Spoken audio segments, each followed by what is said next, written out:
Matapos ang patuloy na labanan ni Shin at Tenkyu, ngayon naman ay i-review na natin ang Chapter 193 at 194 ng Sakamoto Days.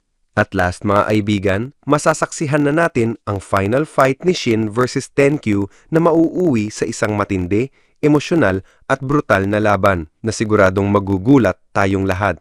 Kaya naman, this is Mr. AI Anime at wag na nating patagalin pa, let's go! Nagsimula ang chapter kay Shin na nag-iisip, hindi ko pa nagagamit ng 2 beses sa iisang tao ang aking ability na ma-overwrite ang isipan. Habang iniisip niya ito, makikita naman si Shin na patuloy na umiilag sa mga sunod-sunod na atake ni Tenkyu. Sabi pa ni Shin sa kanyang isipan, siguro ang kakayahan kong i-overwrite ang isipan ng isang tao ay isang beses lang gumagana sa kanila. Kaya hindi ko na ito magagamit muli kay Tenkyu dahil nagamit ko na ito sa kanya. Maya-maya, tinanggal ni Tenkyu ang bowstring ng kanyang pana at hinawakan ito sa dulo gamit na parang pamalo. Sa lakas ng kanyang paghampas, nasira pa ang ilang pipes dahilan upang mag-leak ang mainit na steam. Agad namang lumusob si Tenkyu mula sa likod ni Shin pero mas mabilis si Shin at nakapagbigay ng isang malakas na sipa sa baba ni Tenkyu na ikinagulat nito. Sa isip ni Shin, kung ganun, gagamitin ko na lang ang iba kong kakayahan, ang makita ang predetermined moves, isang slight glimpse into the future. Dito niya ginamit ang ability para ma-block ang sunod na atake ni Tenkyu at makapaghanda ng counter-stab. Ngulit na iwasan din ito ni Tenkyu at nauhi sa isang matinding palitan ng malalapit na atake. Habang nagbabanggaan sila, nasabi ni Tenkyu sa kanyang isipan, hindi ko siya kayang sabayan. Kaya naman, nasipa pa siya ni Shin sa ulo at napin down sa sahig. Doon naisip ni Shin, ngayon, babaliin ko na ang leeg mo. Pero mabilis na inangat ni Tenkyu ang ulo niya at agad na pumulot ng tipak ng semento sabay ihagis kay Shin. Ilan dito ay tumama sa kanya. Nagulat si Tenkyu, naiiwasan pa rin niya, kaya ginamit niya muli ang bow para hagisan si Shin ng mas marami pang debris. Habang naka-defensive stance si Shin, tinamaan ng isang binti nito dahilan para kabahan siya. Dito nagsabi si Tenkyu, mukhang nakuha ko na. Mahina si Shin pagdating sa mga random attacks. Samantala si Shin naman ay napaisip, hindi ko hayang iwasan ang sunod na atake na ganito ang kalagayan ng binti ko pero pwede kong i-overwrite ang aking sariling isipan. Kaya pinilit niyang kumilos at inactivate muli ang kanyang ability. Dahil dito nagawa niyang tumalon at umiwas sa atake kahit sugatan ang binti. Labis itong ikinagulat ni Tenkyu. Imposible, nagawa pa rin niyang makatalon kahit ganyan ang binti niya. Habang sa isip ni Shin, kung iniisip ng katawan ko na hindi ako makakakilos, pwede kong i-overwrite ang aking sariling thoughts. So ang ability na ito ay nagamit na raw ni Shin minsan sa kanyang sarili, kaya inisip niya na hindi na ito gagana muli. Nagland naman si Shin gamit ang kutsilyo para mabawasan ang impact ng bagsak. Subalit paglingon niya, wala na si Tenkyu. Lumayo pala ito at nagtago sa distansya. Nasabi ni Tenkyu sa kanyang isipan, una, naiwasan niya ang araw ko pero sumablay siya sa mga tipak ng sementong inihagis ko dahilan para ma-injure ang binti niya. At ngayon, nagawa pa rin niyang makatalon. Talagang misteryo si Shin. Samantala, iniisip naman ni Shin, hindi ko na naririnig ang thoughts ni Tenkyu. Baka nasa higit 400 meters na siya. Kung ganito kalayo ang distansya niya, tiyak na hindi aabot ang mga arrows niya sa akin. Pero dito, makikita na tinanggal na ni Tenkyu ang kanyang blindfold at dito na-reveal ang kakaiba niyang kaliwang mata. Nasabi niya, matagal-tagal ko na ring hindi ginagamit ito. Makikita na ang vision ni Tenkyu ay parang nag-zoom at dagdag pa niya. Ngayong nakadilat na ang kaliwang mata ko, parang nahihilo ako. Dito niya itinwist ang kanyang posture, sabay hinanda ang pana at nang i-release niya ang arrow, napakabilis at napakalakas nito, bahagya pa ngang tumama kay Shin. Pinaliwanag ni Tenkyu na inikot at tinumpog ang bowstring sa kanyang arrow upang mas bumilis at mas humaba ang range ng kanyang tira. Sabi ni Tenkyu, between sa ESP mo at sa mga arrows ko, sa tingin ko mas maganda pa rin ang range ko.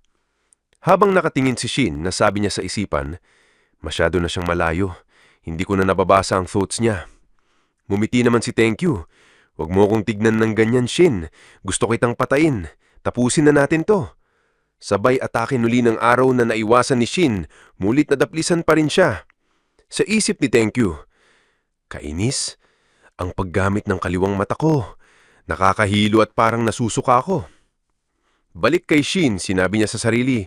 Halos hindi na gumagalaw ang katawan ko. Kailangan kong mag-isip ng paraan para makalaban kay Tenkyu. Mabilis naman kumilos si Tenkyu at nag-engage sa close range. Inampas niya ng pana si Shin dahilan para umatras ito. Pero bago pa makarecover, nakapaglilis na pala ulit ng arrow si Tenkyu. Kaya sinabi ni Shin sa sarili, kumilos ka. At muli niyang in-override ang kanyang sariling thoughts, pinilit ang kanyang katawan niyang kumilos kahit sa ganoong kalagayan. Nagulat na naman si Tenkyu. Imposible yan. Paano siya nakakagalaw pa rin? Sa isip ni Shin, gumana ulit ang ability sa akin ng higit sa isang beses. At dito ipinaliwanag ang kakayahan ni Shin. Ang kanyang ability na i-override ang thoughts ng isang tao ay gumagana pamamagitan ng pagpapadala ng electrical signals sa isang parte ng utak na tinatawag na basal ganglia. Dahil dito, nahahijack ni Shin ang isipan at katawan ng target para sa isang split second lamang. Pero dahil may natural na depensa ang utak ng tao, kaya't karaniwan hindi na gumagana ang ability na ito ng higit sa isang beses sa parehong target. Subalit, kung ang katawan mismo ng isang tao ang sa nag-i-emit ng mga electrical signals o current na iyon, ay matitrigger ang pagkawala ng resistance sa ability ni Shin. Ibig sabihin, ang ability ni Shin ay gumagana ng paulit-ulit sa kanyang sarili dahil ang pinagmumulan ng electrical current ay galing mismo sa kanyang katawan. Kaya nasabi ni Shin, ngayon, gets ko na kung paano gumagana ang ability ko at ayos na to kasi kaya ko nang lumaban. Habang papalapit si Tenkyu upang umatake, biglang nakalapit si Shin at isang napakalakas na suntok ang binitawan niya diretso sa mukha ni Tenkyu. Sobrang lakas ng impact pero kahit tumilapon si Tenkyu, tumayo pa rin ito. Kinuha pa niya ang isang ngipin na natanggal at ginamit ito bilang bala ng kanyang pana. Sabay sabing, "Oh, ito ang regalo ko para sa iyo." Tinamaan si Shin at ngayon ay duguan na. Dagdag pa ni Tenkyu. Masakit, di ba? Ngipin ko yan. Matigas ang katawan ko. Napahawak naman si Shin sa ulo niya, sabay bulong sa isipan.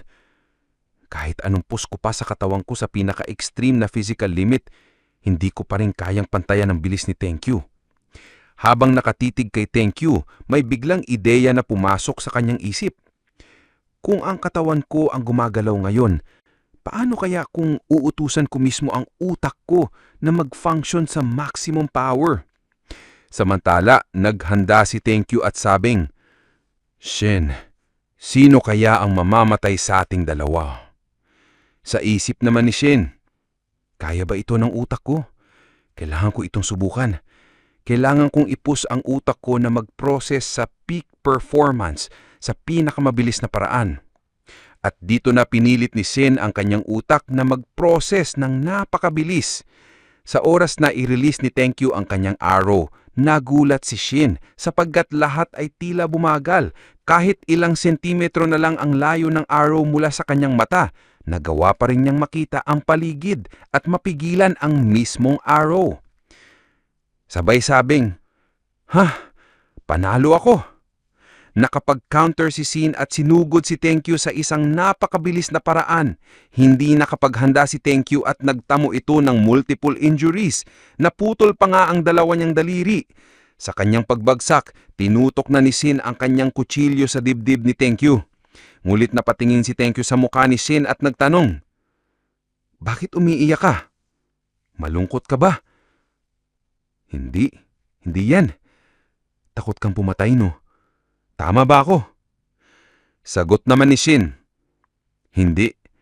Kasi kahit sa kailaliman ng sarili ko, akala ko magiging klase ako ng tao na magdadalawang isip pumatay ng tsapwa. Pero hindi pala. Kasi ngayon, wala akong nararamdaman na kahit ano para pigilan ang sarili ko na patayin ka. Ako ang tipo ng tao na hindi nararapat dito at yan ang pinaka-obvious ngayon. Kaya, mamatay ka na, Tenkyu. Ngulit ngumiti si Tenkyu at sagot niya, no thanks. Sabay nag-attempt ng isang malakas na sipa pero na-block naman agad ni Shin. Handa na sanang sumaksak si Shin upang tuluyan ng tapusin si Tenkyu pero biglang pumigil sa kanya. At ito ay walang iba, kundi si Sakamoto na dumating sa mismong oras na iyon. Nagulat si Shin. Mr. Sakamoto! Grabe mga kaibigan, sobrang intense ng laban ni Shin at Tenkyu. Isang laban na halos ikamatay na nga ni Tenkyu kung hindi lang dumating si Sakamoto para pigilan si Shin. Ano kaya ang mangyayari pagkatapos nito? Bakit nakarating si Sakamoto sa lugar na ito? At ano ang kaugnayan ng pagdating ni Torres at ng iba pang mga karakter sa susunod na kabanata? Well, malalaman natin ang lahat ng yan sa pagpapatuloy ng kwento sa susunod na chapter. Dito na muna natin tatapusin ang video na ito mga kaibigan sa last panel na nakita natin. Kung nagustuhan niyang video, don't forget to like, comment, follow, and subscribe para updated kayo sa mga susunod na uploads. Maraming salamat. This is Mr. AI Anime, and see you guys again on my next videos.